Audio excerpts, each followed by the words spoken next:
طالبان کون ہیں؟ طالبان کس قوم سے تعلق رکھتے ہیں؟ طالبان کا وجود کیوں وجود میں آیا؟ طالبان نے کون سی ایسی اسٹریٹجی استعمال کی جس نے دنیا کی سپر پاور امریکہ اور اس کے 48 اتحادی ممالک کو افغانستان میں زیر کر دیا اور طالبان نے افغانستان کو فتح کر لیا؟ یہ تمام ڈیٹیل آج آپ کو اس ویڈیو کے اندر بتائیں گے۔ اگر آپ نے ابھی تک ہمارا چینل سبسکرائب نہیں کیا تو ہمارے چینل کو سبسکرائب کر لیں تاکہ ہر آنے والی ویڈیو آپ تک بر وقت پہنچ سکے۔ نسلی اعتبار سے طالبان اصل میں پشتون ہیں۔ طالبان اصل میں وہ لوگ ہیں جو مجاہدین کے ساتھ مل کر افغانستان میں روس کے خلاف لڑتے رہے۔ روس کی پسپائی اور اس کی قائم کردہ حکومت کے خاتمے کے بعد مجاہدین کی آپس میں حکمرانی کی لڑائی افغانستان کے وجود کے لیے خطرہ بن گئی۔ روس کو شکست دینے کے بعد مجاہدین کی بامی خانہ جنگی نے افغانستان میں چوری،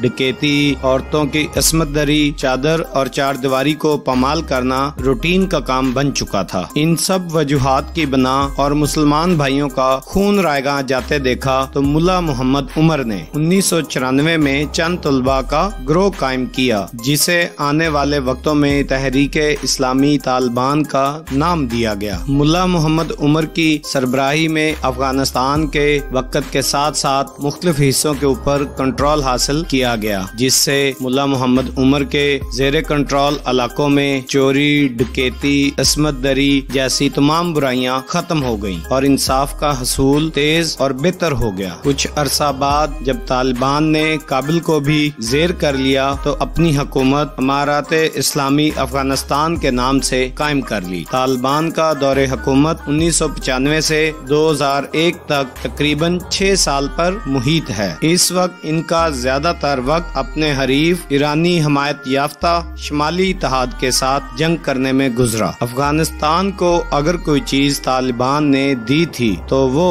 انصاف کی بر وقت فراہمی اور امن و امان کی مثالی صورتحال تھی۔ ملا محمد عمر کے زیر کنٹرول علاقوں میں شاہراہوں کو محفوظ بنا دیا گیا تھا جبکہ پوست کی کاشت پر پابندی عائد کر دی گئی تھی۔ اس کے علاوہ تمام غیر قانونی ٹیکسز ختم کر دیے گئے تھے۔ طالبان حکومت کو صرف 3 ممالک پاکستان، متحدہ عرب امارات اور سعودی عرب نے تسلیم کیا تھا۔ افغانستان میں شیعہ اکثریتی علاقوں میں ایرانی مداخلت کے باعث طالبان کے تعلقات ایران سے کبھی خوشگوار نہ رہے تھے۔ ایک موقع پر تو دونوں ممالک جنگ کے دہانے پر پہنچ گئے تھے۔ پڑوسی ممالک میں طالبان کے صرف پاکستان سے ہی بہترین تعلقات تھے۔ اسامہ بن لادن نے جب سرزمین عرب پر امریکی افواج کی موجودگی پر سوال اٹھانا شروع کیے تو طالبان کے سعودی عرب سے بھی تعلقات خراب ہونے لگے تھے۔ اس وقت طالبان کے پاس حکومت تو تھی لیکن بعد میں پھر وہ 20 سال تک امریکہ اور اس کے اتحادیوں سے خانہ جنگی میں رہے۔ پھر جنگ کے کچھ عرصہ بعد امریکہ کو یہ سمجھ آ گیا کہ طالبان کے ساتھ مذاکرات کرنے چاہیے کیونکہ امریکہ یہ جان چکا تھا وہ طالبان سے یہ جنگ کبھی بھی نہیں جیت سکتے۔ طالبان کا سب سے مؤثر طریقہ جنگ گوریلا وار تھی جسے صدیوں سے افغانستان میں بیرونی مداخلت کاروں کے خلاف استعمال کیا جاتا رہا ہے۔ ماضی میں برطانیہ، روس اور آج کل امریکہ کو اسی گوریلا جنگ کی اسٹریٹجی کی وجہ سے بہت زیادہ مزاحمت کا سامنا کرنا پڑا۔ افغانستان کے بارے میں کہا جاتا ہے کہ بیرونی مداخلت کاروں کے خلاف مزاحمت میں صرف افغان قوم ہی نہیں بلکہ اس ملک کا جغرافیہ بھی شامل ہو جاتا ہے۔ افغانستان کا بیشتر حصہ سخت گیر پہاڑی سلسلوں پر محیط ہے جہاں جدید ترین اسلحہ سے لیس اور تربیت یافتہ افواج بھی بے بس نظر آتی ہے۔ خودکش حملوں کو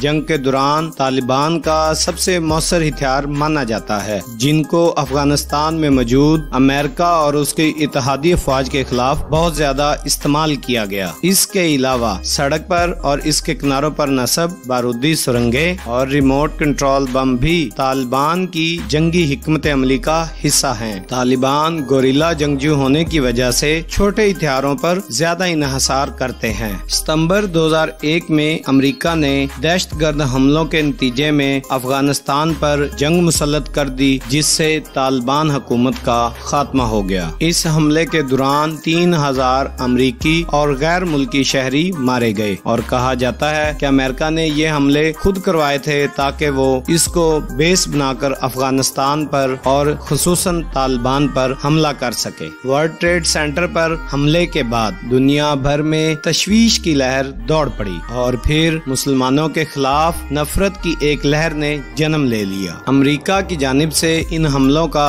ذمہ دار القاعدہ اور اس کا سربراہ اسامہ بن لادن کو ٹھہرایا گیا۔ تاہم ناکافی ثبوتوں کے باوجود اس وقت کے امریکن صدر جارج ڈبلیو بش نے اسامہ بن لادن کے میزبان ملک افغانستان پر جنگ مسلط کر دی، جس کے بعد سے دہشت گردی کے جن نے پوری دنیا کو اپنی لپیٹ میں لے لیا۔ امریکہ اسامہ بن لادن کو اپنا بدترین دشمن قرار دیتا تھا اور طالبان سے مطالبہ کرتا تھا کہ اسامہ بن لادن کو ان کے حوالے کر دیا جائے، لیکن طالبان غیرت مند قوم ہونے کی وجہ سے اپنے مہمان کو امریکہ کے حوالے کرنے سے انکار کر دیا اور امریکہ کی مسلط کردہ جنگ میں داخل ہو گئے۔ اسامہ بن لادن کی تلاش میں امریکہ نے افغانستان میں بے شمار کارروائیاں کی اور بالآخر مئی 2011 میں امریکہ نے اسامہ بن لادن کو ایبٹ آباد میں ایک آپریشن کے دوران شہید کر دیا۔ القاعدہ کا میزبان ہونے کے ناطے طالبان کو اکتوبر 2001 میں امریکی جارحیت کا سامنا کرنا پڑا۔ یہ جنگ تقریباً 20 سال تک طالبان اور امریکہ اور اس کے اتحادیوں کے درمیان جاری رہی اور بالآخر 15 اگست 2021 کو طالبان نے نصرت حاصل کی اور امریکہ کو دنیا کی بدترین شکست سے دوچار کیا۔ آج افغانستان مکمل طور پر طالبان کے زیر